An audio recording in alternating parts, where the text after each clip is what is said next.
guys, welcome back to my channel. Yes, it's for all of you who are wondering, it's a Kelly Clarkson shirt. Yeah, probably weren't even wondering. I just wanted to show it off because I'm a fan. So today I wanted to talk to you guys about something that's been on my mind, and actually one of the reasons why I originally wanted to start this channel or this series of Living Like Liz, to give you like an insight into maybe things that you don't know about the acting world, and about, you know, about what it's really like, about how unglamorous it can be at times. Even though it can be very glamorous and you get to do really cool stuff, sometimes it's just not as cool as people think it is.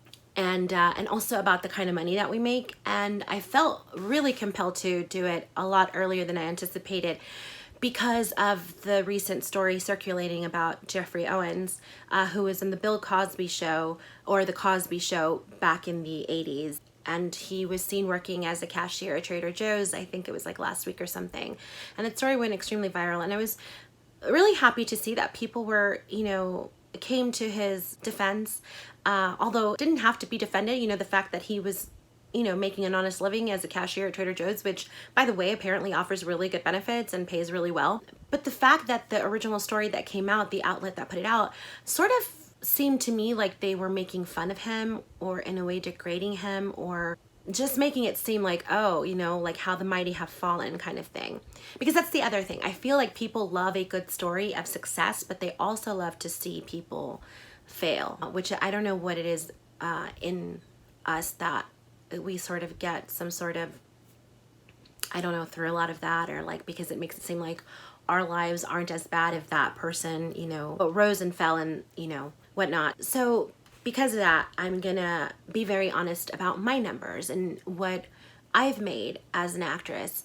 And I will have been on 3 series. So I was on Eastbound and Down for 3 years. I was an Idiot Sitter for 1 year, and now I'm currently a recurring guest star on Vida. And I've made a few films throughout that time as well, but those were the 3 that most people will recognize me from, or from The Greasy Strangler. So I wanted to give you my numbers because I don't know that people know exactly what we get paid, or not we, because this is just my numbers. I can't speak for everyone else. But I do know actors that are working actors, and they're also having to have a side hustle, which I'm gonna speak about as well, because I have my own side hustle. So Eastbound and Down, great opportunity. Loved every second of it. But I didn't make as much money as people probably think I made on that series. When I was originally offered the role, I think I was getting paid between $4,500 to $5,000 per episode, which is still a lot more money than most people make, because it was for about 8 days of work.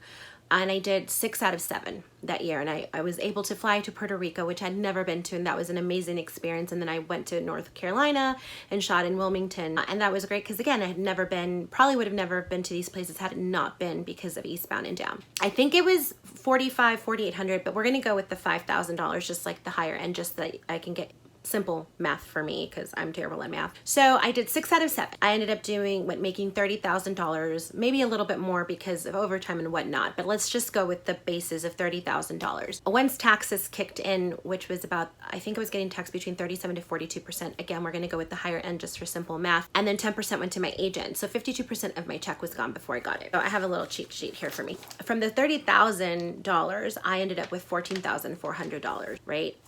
Now, had I booked another gig after that, I would have been really good for the year or so. But because I didn't book anything after that first year of Eastbound and Down, that's all I had, which, if I'm not mistaken, it's below poverty level, or just right above it, but it's not that much money. And that's something that people make in a year, right? I made this off of 2.5 months of work, but that was the only work that I had that year. So I had to do what most Americans do, because our unemployment rate is so high for a reason. I got an unemployment, and that's how I survived, with those $14,400 plus unemployment, which I stretched out for the year. And at the end of the year, I was scraping by, because unemployment would only last for 6 months. Granted, at the time, California was still giving extensions, so it was an additional 3 months, so 9 months of unemployment. Until I went back to Eastbound and Down, which was my second season, their 3rd season. So for the 3rd season, I think I was offered, let me look at my cheat sheet, $6,500 per episode, and I did 7 out of 8 that season. So $6,500 per episode was $45,500 after taxes, which we're assuming about 42%, and then 10% to my agent. And then actually by this time I had a manager, so that added an extra 10%. So 20% to agency and management fees, and then 42% for taxes. I ended up with $16,790. Again, really good money for 2.5 months of work, right? But I didn't work the rest of that year. I only worked on Eastbound. I wasn't as lucky as my co-stars who were off doing other things. I just had Eastbound. And so $16,790 I had to stretch out for the year. Again, very fortunate that I was able to qualify for unemployment. So that really helped me stretch out my money and survive and pay bills and put food on my table and, you know, do things. I think that year was a year that I went to Paris and London for the first time, and that's something that I paid for. And I had an amazing time, and I think I bought a car cash and then paid 6 months of rent in advance. So that was really a really good year. And then so for my third season on Eastbound and Down, which was their final season, which was season 4, I got up to $7,800 per episode, and I did 7 out of 8 again. So that brought me to $54,000, $54,600 actually. And then minus taxes, which was 42%, minus agency fees and management fees, which was 20%, I walked away with about $20,748, which is really good money. That's actually what some teachers make in a year. I made that in 2.5 months. And that year I was actually lucky that after I came back, my friend Jillian Bell, who worked on that season as a recurring guest star, reached out to me about a project that she was working on, which was a web series called Idiot Sitter.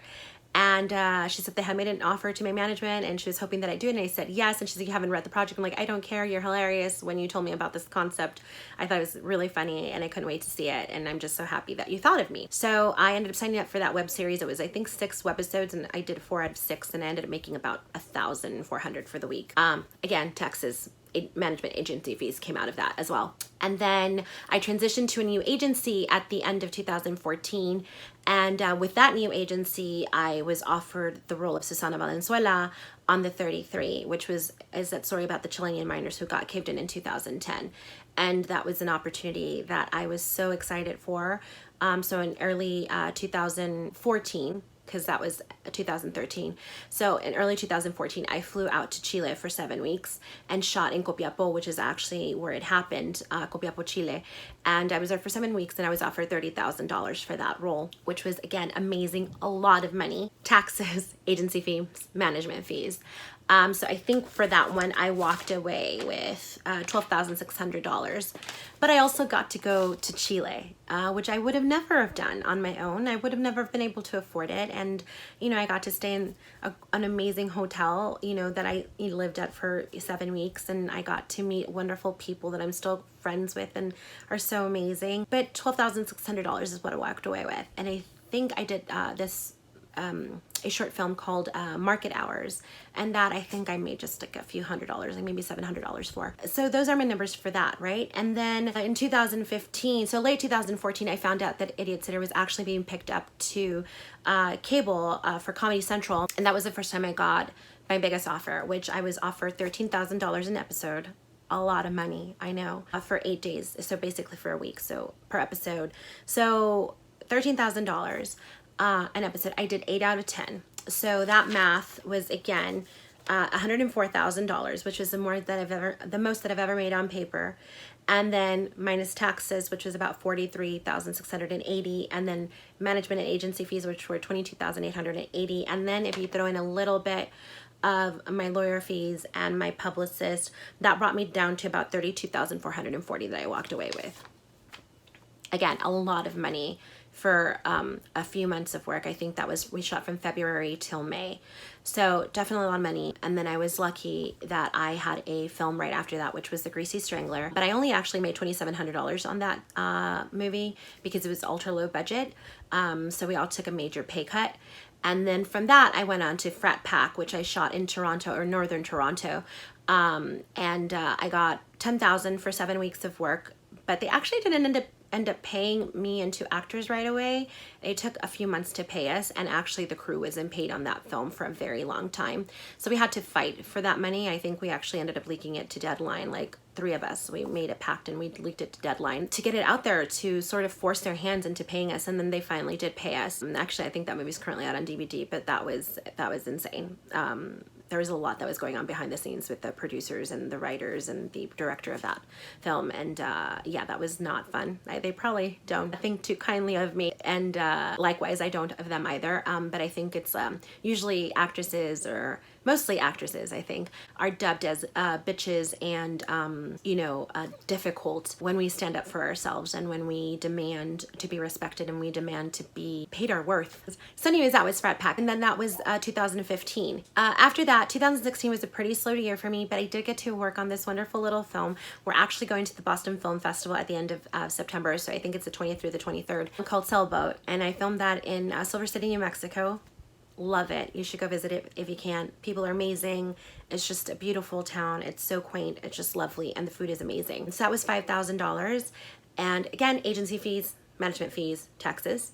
And then after that, I think the summer of 2016, I shot this movie called Lemon. That was a passion project for me. I remember my agent didn't want me to take it because it was ultra low budget, and I was probably only gonna make like $1,400 for like a week or two of work. But it was a great cast and the great script, and Janixa Bravo's vision, our director, was just amazing. Please watch that film. It's so good. And Brett Gelman, our leader and like the lead role in this film, was brilliant. And Rhea Perlman's in it. Like, I made her break during one of our scenes. Breaking is like, I made her laugh, basically. So that was awesome. I like wear that as a badge of honor.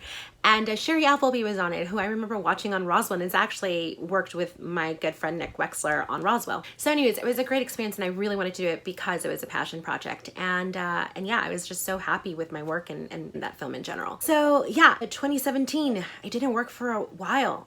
And I was auditioning like crazy, but didn't work for a while until I landed Vida in, I think it was late October, and it was gonna start filming in November, December of last year. And I remember there was like a big commotion because I was getting married in November, on November 11th.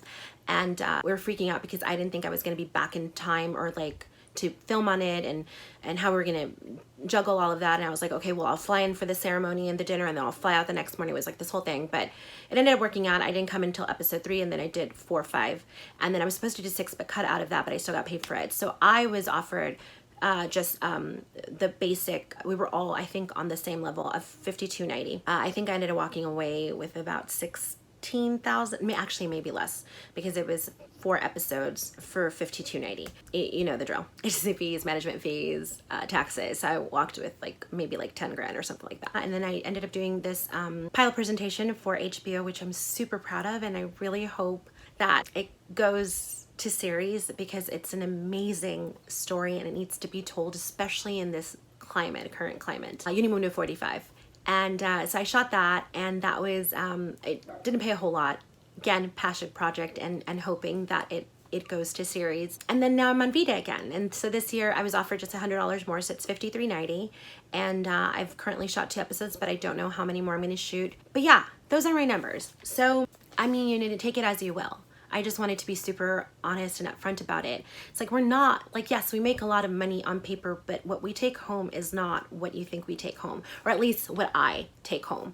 You know, I live in a very modest, humble, you know, 1-bedroom, 1-bath bungalow that I rent in the valley. I don't know what that was. I live here with my husband and my 2 dogs, and, you know, it's just, I'm kind of always hustling and trying to get that next gig.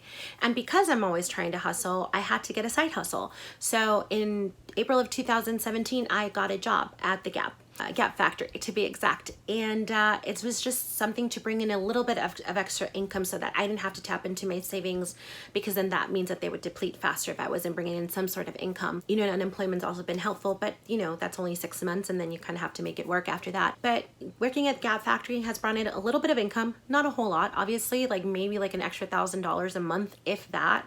I mean, but that's really like aiming at the higher end of that. It's just a job that I do, and I don't feel ashamed about it. I don't feel any particular way about it. I think maybe back when I was younger, I probably would have been embarrassed to say that I had a job, regular job, because of my own personal head trash and what I thought people were gonna think about me. But I'm older. I have no fucks left to give. Some of my friends, close personal friends, are like, why are you working at the Gap? You're on a series. You shouldn't be working there. But I'm like, you know what? When that series wraps up for the season, and if I don't get another job, I'll at least have this. I'll at least have this little bit of income. You know, so I don't think there's any shame in having a side hustle, especially for working actors who aren't making the millions, you know, like the Angelina Jolies or Jennifer Lawrences or Brad Pitts or Tom Cruises of the world or Ellen Pompeo or David Duchovny's. You know, like when we're not making that kind of money, we need that side hustle. Also, we have to be smart with our money. And if I'm being honest, I wasn't very smart with my money. I was loaning money out like crazy, more like giving it away because I kind of didn't expect to get it back. You know, taking people out to eat and, you know, buying them things. And that was ultimately to my own detriment because then I ended up struggling. If you're not smart with your money, yeah, you're gonna be, you know, because I know actors that probably make as much money as I do, but they've been able to invest and they've been really, really good with their money and frugal, which is not something that I learned as a young girl and something that I'm trying to learn now, which is why I read Total Money Makeover by Dave Ramsey. And I've been watching all of these budget videos on YouTube with like, I think it's Alicia Nicole and like Michelle and Life and Money, and oh my gosh, there's so many that I watch, Jen Plans and stuff like that. And I've been like watching what they do, and I'm like, okay, I think I'm gonna do that. And I actually want to film something like that for you when I actually get my first few checks from Vida, and I know unemployment's kicking in, and like my money from Gap, and then I do like surveys and like I try to do focus groups if I can, stuff like that. Anything that I can find to do and make some extra money. I sell on Poshmark, you know, like old gowns that I no longer use, which is another thing. So on my social media, if you follow me on Instagram, Twitter, or Facebook, you'll probably see me at these awesome events like the Emmys or like the HBO Golden Globe party or the HBO Emmy party or premieres, or even like at friends' house, like, you know, because I'm friends with like Marilyn Manson and Kate del Castillo, and you see me like at all these places and I post all these pictures and it looks really great and very pretty. But the thing of it is, for those people, they're my friends, so I get to go visit them and they don't care how much money I make or whatever, you know, whatever. That's just, we just became friends because we met each other and we liked each other's vibe and we hung out. Regarding the events, I mean, I had to pay for everything that I wore there because I'm not a big enough name where I'm getting gowns sent to me or shoes or purses or getting my hair done by studios, although the exception was the 33. The 33, they did provide me with a stylist and a hair and makeup person, and that was the first time that I was ever dressed, but the studio actually paid for that, so that was amazing. But anything other than that, I had to pay for myself. Like, I went to the Emmys in 2013 and I wore this amazing, beautiful Tadashi Soji gown, and I think it was like over $2,000, and that came out of my own pocket. Thankfully, my youngest sister was here, Jeanette, and she does hair and makeup, so she did my hair and makeup for that, and I think she did it for the Eastbound and Down season 4 premiere and for a couple of other things that she did my hair and makeup, so I didn't have to pull anything out of pocket for that. But I have to pay for all of that, so it's like almost like, I feel like in this industry, most of us are faking it until we make it. And that's a lot of pressure because it's like keeping up with the Joneses, right? You don't have that kind of money, but you want to look like you do, because if you look successful, maybe you'll be successful and whatnot, and you'll be around successful people, right? Which will then hopefully catapult you into where you want to be. And it's putting it out into the universe, but it can be a little hard to keep up. It can be a little bit stressful, you know, but you make it work because this is what you want to do and you want to network. And some actors don't go through this whole hoopla, by the way, but some of us do feel the pressure to do so. I know that I do.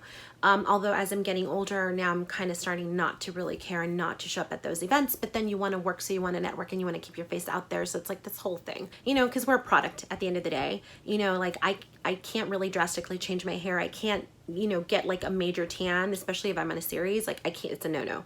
Do not cut my hair, do not color it, do not get like a tan or anything like that.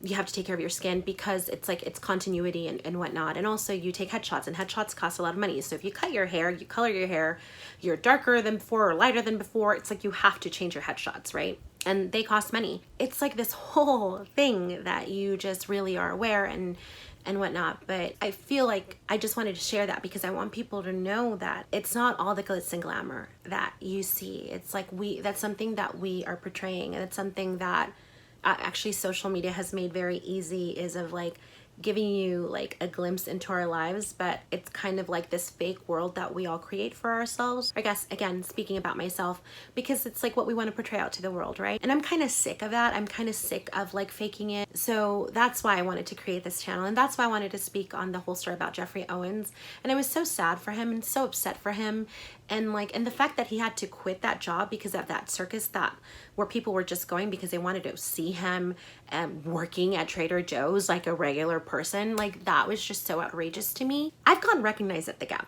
right? I have several times, but everyone that I encounter was really kind and very generous, and they just wanted a quick photo. And I would tell them, like, I'm at work, I don't want to get into trouble, you know, and I want to be respectful of everyone else. Yeah, a lot of people didn't know that I was an actress there. My manager was kind of a little bit like, why are they wanting to take a picture with you, right? And now they do, but they were very respectful and very kind, and they understood. And I just said, like, hey, you know, I'm an actress, like, sometimes I work, sometimes I don't, and this is what I have to do in order to, you know, get a little bit of extra income in my pocket. And very, very kind, and I'm so thankful to that, you know, that they were just so kind and respectful of my privacy and didn't look down on me because, oh, she was on HBO and now she's at the Gap, or she's on STARZ and why is she working at the Gap? You know, while I do definitely get that a lot from some of the people around me, which I should definitely not have those kind of people around me. I remember I had a friend or an acquaintance see my car, and I had bought it straight out, you know, cash. It's a little Cobalt, a silver Cobalt 2010, and he was driving a Mercedes, and he was like, girl, you're on a series, like, why don't you have like a Mercedes or BMW, like you can lease it for like $700? And I was like, holy shit, $700 a month?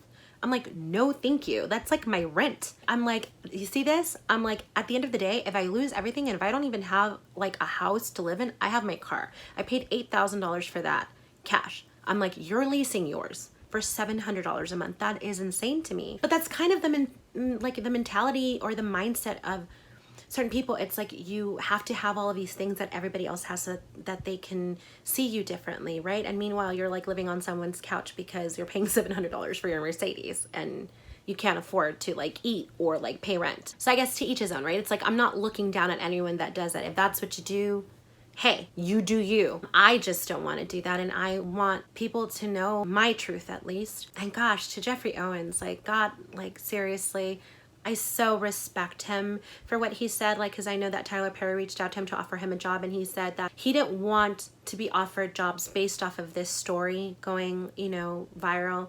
He wanted to be offered jobs based on his own merits, on his talent, and he is a talented actor. And I was just like, my gosh, wow. That just tells you a lot about his character and his person, and that's just something to be admired and something to definitely strive to be that kind of person. So yeah, I hope you guys learned something from this. And I don't know if I'm like blowing some sort of like lid off of like Hollywood industry and how much we make. I don't care that people know how much I make. My agent and my manager, on the other hand, they probably will, because they're like, oh, this is going to take away our negotiating power, you know, whatnot. But I don't personally care.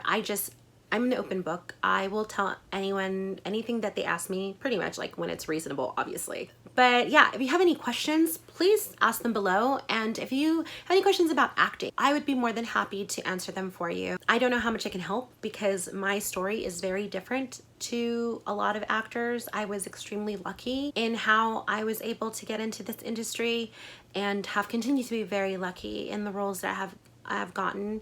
I mean, not to take away, again, like, it's not like putting myself down. Like, I know that, you know, I do believe in my talent, and I believe that I bring something that's very different, and it's very natural because I'm not a trained professional. Like, I took a couple of classes in college, like literally like 2, and then the rest I kind of just learned as I went, and actually took from my own life and my own experiences, and just used those moments to do what I do. So yeah, I think that's it. I think my rambling's done. But thank you for listening, and thank you for watching, and I'll hope to see you next week. Okay, bye-bye.